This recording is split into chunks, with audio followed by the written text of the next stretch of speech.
नमस्ते बिटिया, सदैव खुश रहो।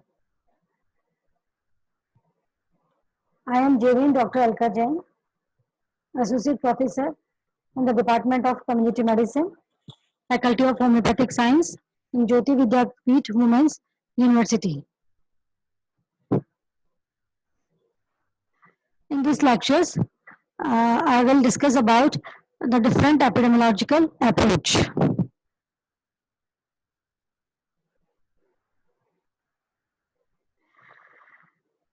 So the first one is by asking questions.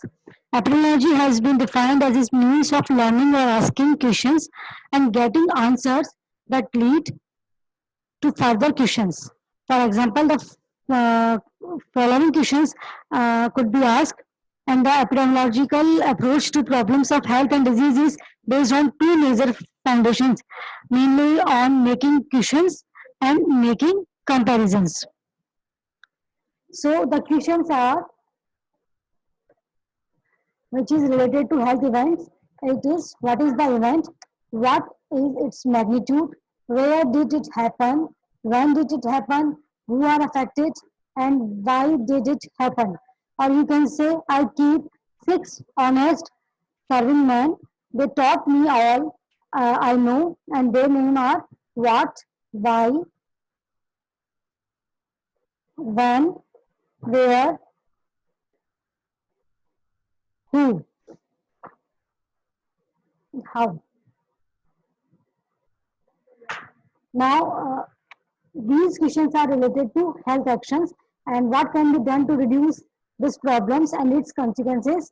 How can I be prevented in the future, and what action should be taken by the community, by the health services, by other sectors, where and for whom these activities be carried out, and what resources are required, how are the activities to be organized, and what difficulties may arise and how might they be overcome. So these questions are very important for an epidemiological approach or for an epidemiological study. Now the second one is, the first one is asking questions related to health events and related to health actions. And the second thing is making comparisons. And the basic approach in epidemiology is to make comparisons and draw inferences.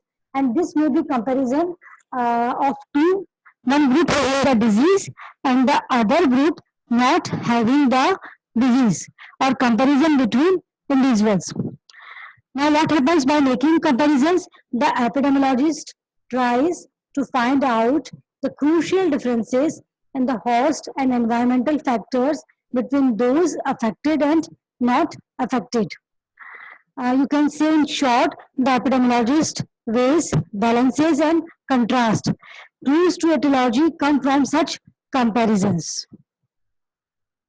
Now, this is the measurements in epidemiology. How will you measure the health events? The scope of measurements in epidemiology is very broad and unlimited and includes the following. And these are the measurements of mortality, measurements of morbidity, measurements of disability, and measurements of natality, measurements of the presence, absence, or distribution of the characteristics or attributes of the disease. Measurement of medical needs, healthcare facilities, utilization of health services, and other related events. And the measurements of presence, absence, or distribution of environmental and other factors suspected of causing the disease. And the last one is measurement of demographic variables. Now, tools of measurements. The epidemiologist usually expresses magnitudes as a rate, ratio, or proportions.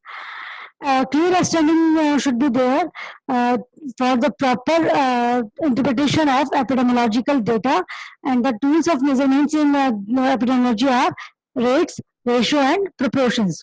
Now, what is rate? This is an example of how we measure rate. When we say there were 500 deaths from motor vehicle accidents in a city during 2010, it is just nothing more than the counting deaths in the city during the particular year. Such a statement might be sufficient for the municipal administrator to provide necessary health services. Death rate is written as the number of deaths in 1 year, and it is by mid-year population multiplied by 1,000. And the various categories of rates are crude rates, specific rates, and standardized rates. Include rates are the actual observed rates, such as birth or death rates, and specific rates are actual observed rates due to a specific cause like TB, polio, malaria, typhoid. These are for specific rates. And standardized rates, these are obtained by direct or indirect methods of adjustment. Now the second one is ratio. How we will measure ratios of the disease frequency by it is a relation in size between two random quantities. The numerator is not a component of the denominator, and the numerator and denominator may involve an interval of time or may be instantaneous in time. It is expressed by x is to y or x by y.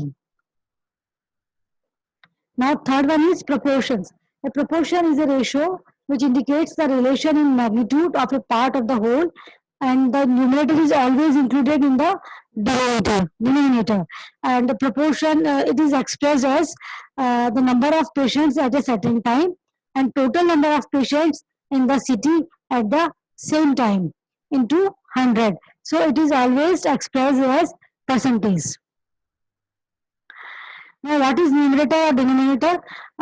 Numerator refers to the number of time and events which has occurred in the population during a specific time period, and denominator is a large meaning of numerator.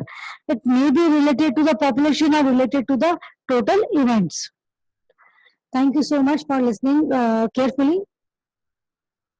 And this was the lectures about rates, ratio rates, proportions, and the measurements of epidemiology. And this session is powered by Digital Version 2.0, Jyoti Vidyapeeth Women's University, Jaipur. And if you have any query related to these topics, please mention it in comments box. Thank you.